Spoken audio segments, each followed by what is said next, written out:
Okay guys, so இந்த வீடியோஸில் நாங்கள் பார்க்க போகிறது ஃபிஃப்த் டேர்ம் எக்ஸாமினேஷன், அதாவது Sri Lankan syllabus advance level fifth term examination paper field works என்ற பேப்பர். ஸோ இந்த எக்ஸாம் பேப்பரோட 2024 நடந்த ஒரு பாஸ்ட் பேப்பர். ഇതിൻ്റെ ഗൈഡൻസ് സെഷൻ மாதிரி தான் இந்த பிளேலிஸ்ட் ஃபுல்லாகவே நாங்கள் பார்த்துட்டு வரோம். அதில் நாங்கள் எண்ட் ஆஃப் த வீடியோவாக இந்த வீடியோ இருக்கும். 44th 44வது மிச்சம் எக்ஸ்ட்ராவா இருக்க போற கேள்விகள் வந்து பார்க்க போறோம். இந்த 44வது கேள்வி பார்த்தீங்கன்னு சொன்னால் இதுல பைத்தன் செய்கின்ற சார்புகளை பற்றி சொல்லலாம். சார்புன்னு சொன்னா ஃபங்க்ஷன் என்று சொல்றது. ஸோ உண்மையில இந்த ஃபங்க்ஷன் அப்படின்ற என்ன, ஏன் இதை யூஸ் பண்றோம் அப்படின்னு பார்க்க போறோம்னு சொன்னால், எங்களுக்கு ஃபர்ஸ்டா இந்த ஃபங்க்ஷன்ன்றது ஏன் எழுதுறேன்னு தெரியும். ஸோ சில ரூல்ஸ் இருக்குன்னு நான் அதை சொல்லிட்டு வரேன். எப்பவுமே நீங்க ஒரு ஃபங்க்ஷன் ஒன்றை மேக் பண்ண போறீங்க, ஒரு கோடிங் ஒன்று எழுத போறீங்க பைத்தன்லேன்னு சொன்னால், அதுக்கு டிஇஎஃப் என்ற வேர்ட் வந்து கட்டாயம் நாங்கள் பாவிக்கிறோம். டெஃப் என்ற வேர்ட் வந்து நீங்கள் எனிஹவ் பாவிச்சு ஆகணும். அதுக்கு பிறகு அந்த ஃபங்க்ஷனுக்கு ஒரு பேர் வைக்கவும். நான் சிம்பிளா ஒரு நேம் ஒன்று வச்சுக்கொண்டு வரேன். டிஸ்பிளே நேம், இதுதான் நான் வைக்கிற ஃபங்க்ஷனுக்கு பேர். ஒரு பிரக்கெட் தொடங்க வேணும், பிரக்கெட் முடிக்க வேணும். பிறகு அடுத்த லைன் கோடிங் எழுதிக்கல டபுள் டாட்டும் போட்டுக்கலாம். பிரக்கெட் தொடங்கி பிரக்கெட் முடிச்சு டபுள் டாட். அடுத்த லைன் கோடிங் எழுதிய கொஞ்சம் இடைவெளி விட்டு இதுல என்ன செய்யணும்னு சொன்னால், நாங்கள் என்ன கோடிங் தேவையோ அதை எழுதி கொண்டு வரலாம், அது பிரச்சனை இல்லை. என் பர்பஸ் என்னன்னு சொன்னால், ஒரு ஆளுடைய யூசர் நேம் ஒரு நேம் உண்ட இன்புட்டா வாங்கிட்டு பிறகு அதை டிஸ்பிளே பண்ணுவோம், அவ்வளவுதான். So X is equal to input, bracket வாங்கி பிரேக்கெட் முடிப்போம். பிறகு நான் அடுத்த என்ன செய்யறேன், இதுல பிரிண்ட் எக்ஸ், இது என்ற கோடி. ஸோ இந்த இடத்துல என்ன நடக்குதுன்னு சொன்னால், நாங்கள் ஃபங்க்ஷன் உண்ட கோல் பண்ணியிருக்கோம், அதாவது ஃபங்க்ஷன் உண்ட உண்மையில கிரியேட் பண்ணியிருக்கோம். டெஃப்ன்ற கீவேர்டை வச்சு ஃபங்க்ஷன் உண்ட கிரியேட் பண்ணியிருக்கோம். கிரியேட் பண்ண ஃபங்க்ஷனை வந்து பிறகு நாங்கள் இங்கே ரன் பண்ணியிருக்கிறோம். ஸோ பிரிண்ட் எக்ஸ் அப்படின்னு சொல்லி இங்கே அவுட்புட் வரும். சிம்பிளா நாங்கள் என்ன செய்யலாம், இப்படி ஒரு ஃபங்க்ஷன் இருக்கிற மாதிரி யோசிக்கலாம். ஸோ உங்களுக்கு ஃபங்க்ஷன்ஸை பற்றி உங்களுக்கு ஒரு நாலேஜ் தேவைன்னு சொன்னால், எக்ஸ்ட்ராவா நாலேஜுக்கு நான் டிஸ்கிரிப்ஷன் பார்ட்ல பைத்தன் ஃபங்க்ஷன்ஸ் அப்படின்ற யூடியூப் வீடியோன்ற லிங்க் வந்து ஆட் பண்ணியிருக்கிறேன். ஸோ அந்த லிங்கை கொடுத்து நீங்கள் ஃபங்க்ஷன்ஸ் அப்படின்றத பற்றி ஃபுல் நாலேஜ் எடுத்த பிறகு எக்ஸ்ட்ராவான எக்ஸ்பிளனேஷன்ஸோட இந்த கேள்வி பார்ப்பீங்களா இருந்தால் உங்களுக்கு ஈஸியா இதை பற்றிய ஒரு ஐடியாவோட இருக்கக்கூடிய மாதிரி இருக்கும். ஸோ தென் இந்த ஃபங்க்ஷனை பொறுத்த மட்டுமே நாங்கள் என்ன செய்யலாம்னு சொன்னால், இந்த கோடிங்கை ரன் பண்ண வேணும்னு சொன்னால் எங்களுக்கு இதை ரன் பண்ணா டிரெக்டா ரன் ஆகாது. எப்பவும் நாங்கள் ஒரு ஃபங்க்ஷனை கால் பண்ண வேணும். டிஸ்பிளே நேம், இப்படி இந்த ஃபங்க்ஷனை கால் பண்ணிக்கல தான் உண்மையாக இந்த ஃபங்க்ஷன் ரன் ஆகும். ஸோ இதை பற்றி சொல்ல போறதுதான் முதலாவது என்னன்னு சொன்னால், செய்திகள் ஒன்றில் அவை அழைக்கப்படும் போது மாத்திரமே. உண்மையில இந்த ஸ்டேட்மெண்ட் எங்க வருதுன்னா, முதலாவது ஸ்டேட்மெண்டா வந்து இங்க எக்ஸ்பிளைன் பண்ணி கொண்டு வரணும். அதனால் ஹைலைட் பண்றேன். ஏ ஸ்டேட்மெண்டா சொல்லியிருக்கேன். செய்திகள் ஒன்று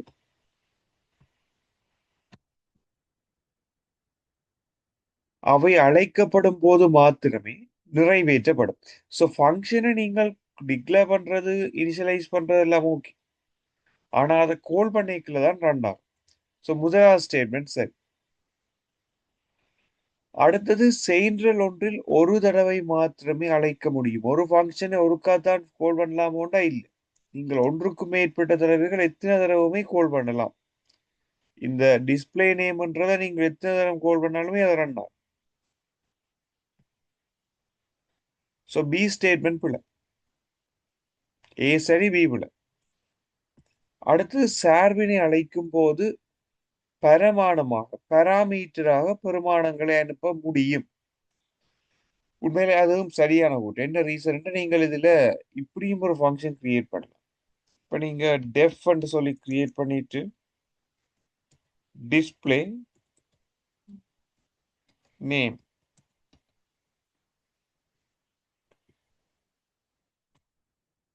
இதுல நான் ஒரு பிரேக்கெட் ஸ்டார்ட் பண்ணி கொள்றேன். இந்த பிரேக்கெட்ல என்ன செய்யறேன், நேம்.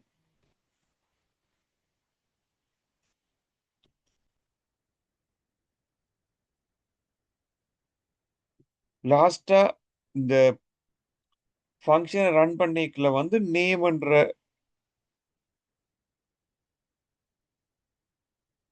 வேரியபிள் டிஸ்பிளே பண்ணோம், பிரிண்ட்.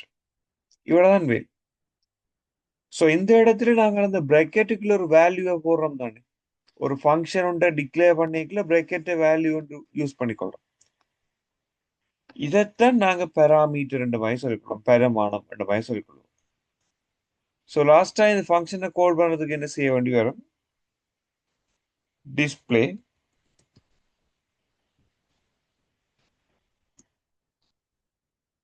நேம். இப்படி நாங்க டிஸ்பிளே நேம் மட்டும் போட வேண்டி வரும். சிம்பிளா நாங்கள் இதில் ஒரு ஐடியா ஒன்று எடுக்கலாம். ஸோ ஒரு சார்பினை அழைக்கும் போது பெராமீட்டருக்காக பெருமானங்களை அழைக்கலாம், அனுப்ப முடியும் என்ற சரி. ஏயும் சியும் சரி என்றது இந்த கேள்விக்கான சரியான ஆன்சரா இருக்கும். ஸோ நாங்கள் 4வது விடையே இதுக்கான சரியான விடையா இங்க நாங்கள் சூஸ் பண்ணக்கூடிய மாதிரி இருக்கு. ஸோ இதெல்லாம் ஓகே என்று சொல்லிக்கலாம். அடுத்ததா 45வது கடி எங்களுக்கு தந்திருக்கிறோம். 45வது கடியை பொறுத்த மட்டும் எங்களுக்கு இந்த ஃபங்க்ஷன் ஒன்றை பற்றி ரன் பண்ணிருக்கு. ஸோ இதுல எங்களுக்கு வந்து சாரி ஃபங்க்ஷனில் ஒரு ப்ரோக்ராம், சாம்பிள் ப்ரோக்ராம் ஒன்று வந்து ரன் ஆகியிருக்கு. இதுல எங்களுக்கு பெருமானமும் தந்திருக்கிறோம். ஸோ இனிஷியலா நாங்க என்ன செய்ய முடியும், நம் என்ற வேல்யூ வந்து எங்கள்கிட்ட இருக்கு. இதுக்கு பதிலாக நாங்கள் ஒரு பெருமானம் கொடுக்கலாம். பட் அவர் சொல்லி இருக்கிறார், பின்வரும் பைத்தன் செயல்களுக்கு உள்ளீடாக 5 வழங்கப்படும் போது நமக்கு பதிலாக 5 என்றதை இன்புட் பண்றீங்க, 15 விரைவாக பெறப்படுகின்றது. 1,2 என்னவா இருக்கு, 5 இன்புட்டா கொடுக்க 15 வருது. ஸோ 5ன்றதை நாங்கள் இன்புட்டா கொடுக்குறோம். அப்ப சம்மர் என்ற நம்பர் இருக்கு தானே, சம்ன்றது என்ன நடக்க வேண்டாம், 0 ஆயிரும். இனிஷியலா நாங்க கொடுக்குற நம்பர் சரி, சம்ன்றது 0 ஆயிரும். வைல் நம்மன்றது 5 விட பெரிதா இருக்கு மட்டும். ஸோ இந்த என்யூஎம்ன்றது வந்து உண்மையில சைவரை விட பெரிதா இருக்கு மட்டும் சில சில வேரியல் நடக்கும். என்ன நடக்கும்னு சொன்னால், எங்கள்கிட்ட இருக்க போற சமேஷன் இருக்கு தானே, இந்த சமேஷன்ன்றது பிளஸ் சமன் போட்டு 1 தான் தெரியும். உண்மையில என்ன நடக்குது அப்படின்னு பார்த்தோம்னு சொன்னால், எங்களோட கூட்டுத்தொகை 0 இருக்குது. ஒவ்வொரு முறையும் இந்த நம்பரை நாங்க கூட்டுவோம். அப்ப முதல் தரம் நம்மின்ற பெருமானம் என்னவா இருக்கும், 1. அடுத்த தரம் என்ன நடக்கும் சொன்னால், சம் பிளஸ் நம். இந்த 0 நம்பரோட நம்மில இருக்க போற 5 கூட்டி விட்டோம்னா 5 வரும். உண்மையில இந்த பெருமானம் எப்படி இருந்திருக்கணும் சொன்னால், இப்படி இருந்தா ஓகே ஆகுது. SUM summation is equal to SUM plus NUM. இப்படி ஒரு ஈக்குவேஷன் தான் இங்க வந்திருக்கும்.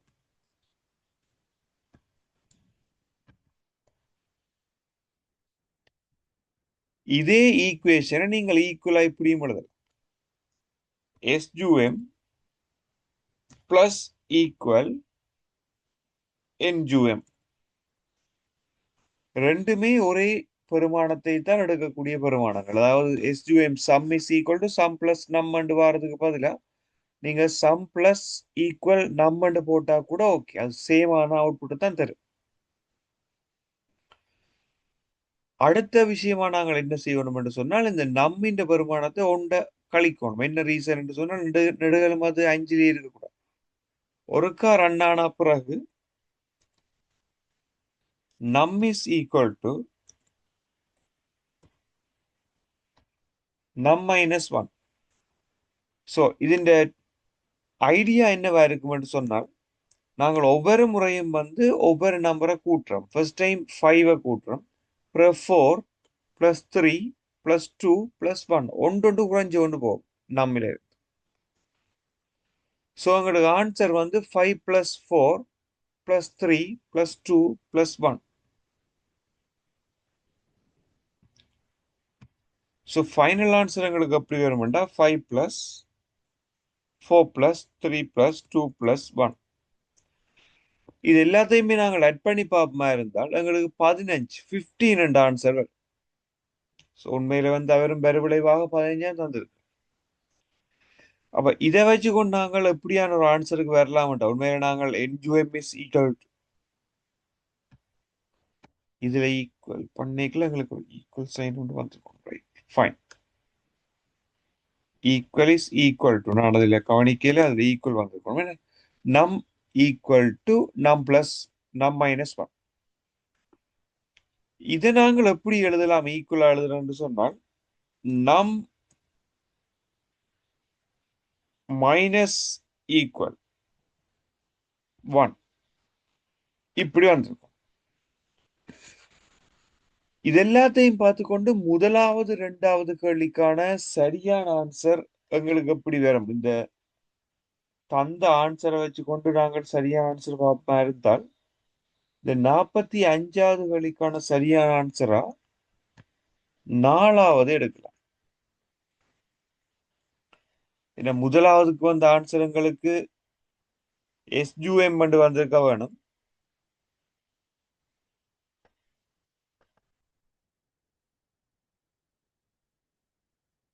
அடுத்தது ஆன்சர் 1 வந்திருக்கு. ஸோ 4வது ஆன்சர் இதுന്റെ கரெக்ட் ஆன்சரா இருக்கு. ஸோ நீங்களுமே ஆன்லைன் பிளாட்ஃபார்ம்ஸ்ல இதை ரன் பண்ணி பார்க்கலாம். எங்களுக்கு 15 என்ற ஆன்சர் வரும் நீங்க 5 கொடுக்க. இப்போ 10 கொடுக்க என்ன நடக்கும்னா 10 plus 9 plus 8 plus 7 plus 6 plus 5 plus 4 plus அதோட 3 2 1 சொல்லி எல்லாத்தையுமே ஆட் பண்ணி ஒரு ஆன்சர் ஒன்று வரக்கூடிய மாதிரி இருக்கு. ஸோ 45வது கேள்வியும் எங்கட ஓகே கம்ப்ளீட். 46வது கேள்வியில இருந்து எங்களுக்கு இந்த தியரி பார்ட் வந்து ஸ்டார்ட் ஆகுது. HTML பற்றி கேட்குது. ஸோ HTML பற்றிய பின்வரும் கூற்றுக்களை கருது கண்டு பொருட்டு இதுல HTML என்றது விரிவாக்கம் தந்திருக்கிறேன். Hyper text markup language.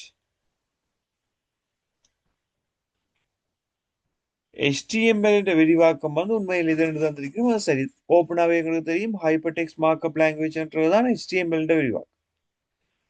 HTML வலைப்பக்கம் ஒரு வலைப்பக்கத்தின் கட்டமைப்பை விவரிப்பதற்கு பயன்படுத்தப்படுறதுதான் HTML என்ற மாதிரி சொல்லி. உண்மையில சரி, ஒரு வலைப்பக்கத்தின் கட்டமைப்பு எப்பவுமே HTML மூலம்தான் வரையறுக்கப்படும் அல்லது விவரிக்கப்படும். ஸோ எப்படி என்று சொன்னால் ஹெட் பாடி என்று சொல்லி 2 பகுதிகளை கட்டமைத்து அதை வச்சு கொண்டு நாங்கள் இந்த ஸ்ட்ரக்சர் எடுக்கிறோம். ஸோ உண்மையில இந்த வீடியோட டிஸ்கிரிப்ஷன்ல கூட நாங்கள் ஒரு வீடியோ ஆட் பண்ணியிருக்கிறோம், HTML ஃபார் வெப் டெவலப்மெண்ட். இப்படி ஒரு டாபிக்ல ஒரு வீடியோட லிங்க் வந்து ஆட் பண்ணியிருக்கிறேன். அந்த வீடியோவை பார்த்துட்டு இந்த வீடியோ பார்ப்பீங்களா இருந்தால் உங்களுக்கு ஈஸியா இதனுடைய ஆன்சர் எடுக்க கொடுங்க. டிஸ்கிரிப்ஷன் பார்ட்ல அந்த வீடியோ ஆட் பண்ணியிருக்கேன். ஸோ அடுத்தது ஏ என்றது சரி, பி என்றதும் சரி.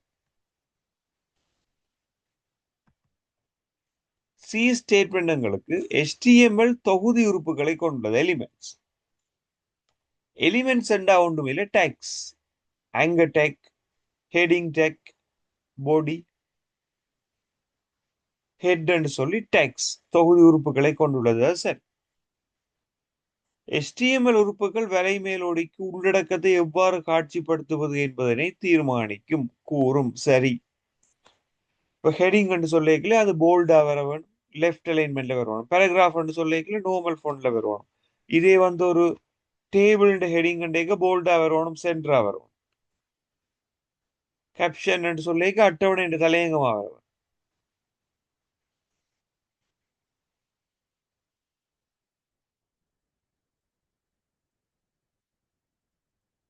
இப்படி நாங்கள் ஒரு HTML தொடர்பான எலிமெண்ட்ஸை எப்படி டிஸ்ப்ளே பண்ண வேணும்ன்றதுக்கான இன்ஸ்ட்ரக்ஷன் தான் அது. ஸோ ஆன்சர் நாங்கள் இதுக்கு சரியான ஆன்சர் பார்ப்பா இருந்தால் ஏபிசிடி எல்லா ஆன்சருமே எங்களுக்கு இங்க கரெக்ட் ஆன்சரா தான் இருக்கு. ஸோ 47வது கேள்வி, ஸோ 46வது கேள்வி, அதுக்கு நாங்கள் 5வது ஆன்சரை சரியான ஆன்சரா எடுக்கலாம். ஸோ இந்த இடத்துல 47வது கேள்வி பார்க்க போறோம். ஒரு இமேஜ் டேக் கொண்டு நாங்கள் HTML இன்க்ளூட் பண்ண போறோம்னு சொன்னால் அதுக்கு நாங்கள் செய்ய வேண்டிய வேலை வந்து IMG SRC என்ற டேக் வந்து யூஸ் பண்ண வேணும். ஸோ அதுக்கான ஃபார்மேட் எப்படி யூஸ் பண்றேன்னு சொல்லி நாங்கள் இதில் பார்க்க போறோம். ஐஎம்ஜி என்ற டெக்கை ஸ்டார்ட் பண்ண வேணும். முதலாவது நீங்க டெக்ன்றது இப்படி ஒரு முக்கோண அடையாளத்தோட ஸ்டார்ட் ஆகும். எஸ்ஆர்சி இஸ் ஈக்குவல் டு நீங்க அந்த இமேஜ் எங்க இருக்கின்ற யூஆர்எல் வந்து இங்க மென்ஷன் பண்ணும். இதுக்கு பிறகு வேணுமென்றால் ஓல்டர் என்ற கீவேர்ட் வச்சு நீங்கள் என்ன வர வேணுமென்றதை ஓல்டர் நேம் டெக்ஸ்ட் கொடுக்கலாம். பிறகு இந்த டேக்கை முடிச்சுட்டு அந்த இமேஜ் எங்க இருக்கோ ஆட் பண்ணி முடிச்சு விட்டீங்கன்னா ஓகே. இதை நீங்க க்ளோஸ் பண்ண வேண்டிய தேவையெல்லாம் இல்லை. ஜஸ்ட் ஒரு இமேஜை கிரியேட் பண்றதுக்கான ஐடியா தான் இது. இமேஜை இன்க்ளூட் பண்ண போறீங்க. இப்படி வார ஒரு டேக் எங்களுக்கு வந்தாலே காணும். சில பேர் இந்த கோடிங் எழுதைக்கு என்ன செய்யணும்னா இந்த ஸ்லாஷையும் போட்டு முடிச்சு விடுவிடும். ஏன்டா தொடங்க எம்டி எலிமெண்ட் தான். தட் மீன்ஸ் இது தொடங்கி முடிக்க வேண்டிய தேவை இல்லை. ஸோ ஸ்டார்ட் மட்டும் கொடுத்தாலே காணுமன்றதுக்காக இப்படி கொடுத்து விடுவீங்க. நீங்கள் இதையும் நீங்க யூஸ் பண்ணலாம், பிரச்சனை இல்லை. ஸோ HTML குறிமுறை பின்பற்றுள்ள எது என்ற மாதிரி சொல்லியிருக்கேன். IMG SRC இது கட்டாயம். ஓல்டர் இருக்கலாம், இல்லாம இருக்கிறதின்படி எது சரியான ஆன்சர் என்று பார்ப்போமா இருந்தால் 5வது ஆன்சர் ஓகே. IMG SRC. மிச்ச ஆன்சர் எல்லாம் ஏன் பிழைன்றதுக்கான ரீசனையும் பார்ப்போம். IMG HREF நீங்க போடலாம். அது ஏ வந்தா தான் HREF. ஓல்டர் பாவிக்கலாம் சரி, பட் SRC காணல. இமேஜ் ஃபுல்லா பாவிக்கிறேன்.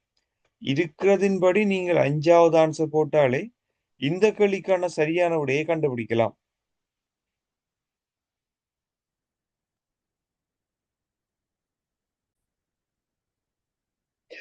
Okay fine. ஸோ இந்த 48வது கேள்வி எங்களுக்கு தந்திருக்கிறோம். அடுத்ததா இந்த 48வது கேள்வியில சில ஸ்டேட்மெண்ட் எங்களுக்கு தந்து போட்டு இது சரி என்று கேட்கணும். பெரும்பாலும் உண்மையில இந்த ஸ்டேட்மெண்ட் தரையில அதுகள் எல்லாம் ஓகேயா தான் இருக்கு.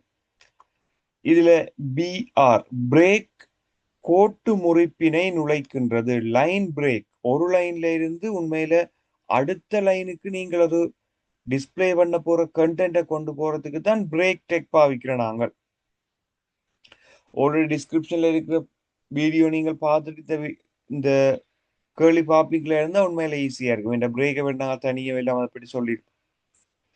ஸோ ஹொரிசோண்டல் ரூல் அப்படின்றது ஒரு பக்கம் ஒன்றிலே இருக்க போற 2 உள்ளடக்கங்களை வந்து வேறுபடுத்துமா. உண்மையில சரி, ஒரு கிடையான கோடு கொண்டு வரையறதுக்காகத்தான் ஹொரிசோண்டல் ரூல்ன்றதை பாவிக்கிற நாங்கள். ஸோ கிடையான கோடு ஒன்று போட்டீங்கன்னா ஒரு பக்கத்துல இருக்க போற உள்ளடக்கங்கள் 2ஐயும் அதை என்ன செய்யும், வேறுபடுத்தக்கூடிய தன்மை ஒன்றை கொண்டிருக்கும்.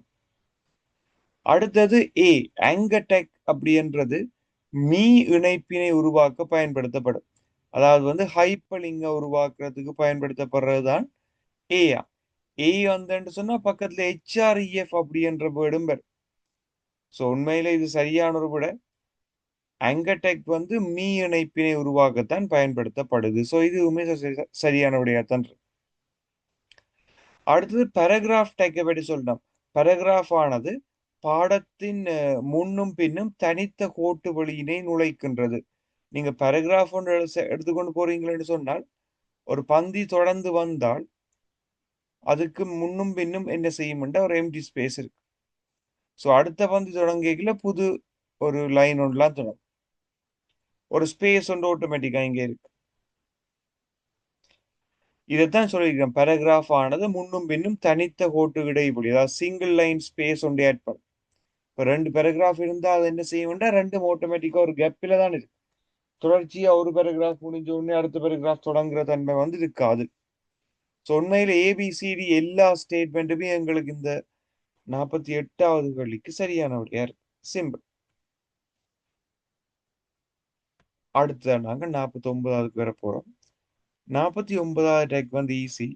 49வது சொல்லியிருக்கோம், காணொளி கோப்பு வீடியோ ஒன்றை நீங்கள் ஆட் பண்றீங்களா? உண்மையில இதுக்காக நாங்க பாவிக்க போற டேக் வந்து வீடியோ. அதுக்கு பிறகு என்ன செய்யலாம் என்று சொன்னால், இந்த வீடியோ டேக் எழுதிக்கலையே நாங்கள் இந்த டேக் அடையாளம் போடலாம். பிறகு நாங்கள் அதிന്റെ அகலங்களை கொடுக்கலாம். வித்ன்றதை விளையாண்டு கொடுக்கணும், ஹைட் கொடுக்கணும், அதுங்கட இருக்கும். அது இதுக்கு மாறும். இது ஆட்டோமேட்டிக்கா பிளே ஆகும். இப்ப நாங்கள் பிளே பண்ணினா தான் பிளே ஆக வேணும்ன்றதுக்கு என்ன செய்யலாம் என்று சொன்னால், இதுல கண்ட்ரோல்ஸ் என்ற கீவேர்டை வந்து யூஸ் பண்ணலாம்.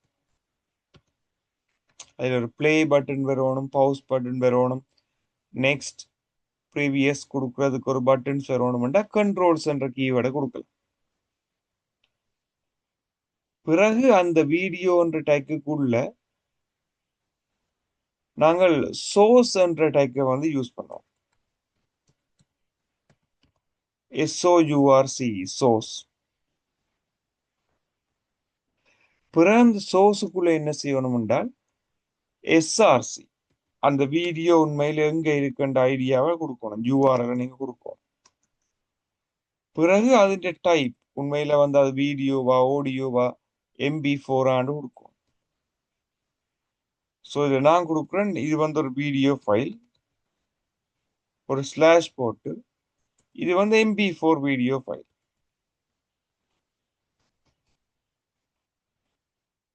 இப்படி கொடுக்குறது. பிறகு நாங்கள் என்ன செய்யலாம் என்று சொன்னால், அந்த வீடியோ பற்றி ஒரு டிஸ்கிரிப்ஷனோ ஏதோ ஒன்று கொடுக்கலாம். கடைசியா என்ன செய்ய வேணும், இந்த டேக்கை முடிக்கவும். ஸோ வீடியோ என்ற டேக்கை வந்து முடிக்கும். இதுதான் அதன் அமைப்பு. இதை வச்சு கொண்டு பார்க்க உங்களுக்கு ஒரு ஐடியா எடுக்கலாம். எம்பெடட் எல்லாம் போட்டுக்கொண்டு வரணும். அதுவும் இருக்குதான், பட் எடுத்தோடனே அவ்வளவு தூரம் போக மாட்டோம். நாங்கள் வீடியோ டேக்கே போடுவோம். ஸோ இருக்கிறதின்படி பார்த்தோம்னால்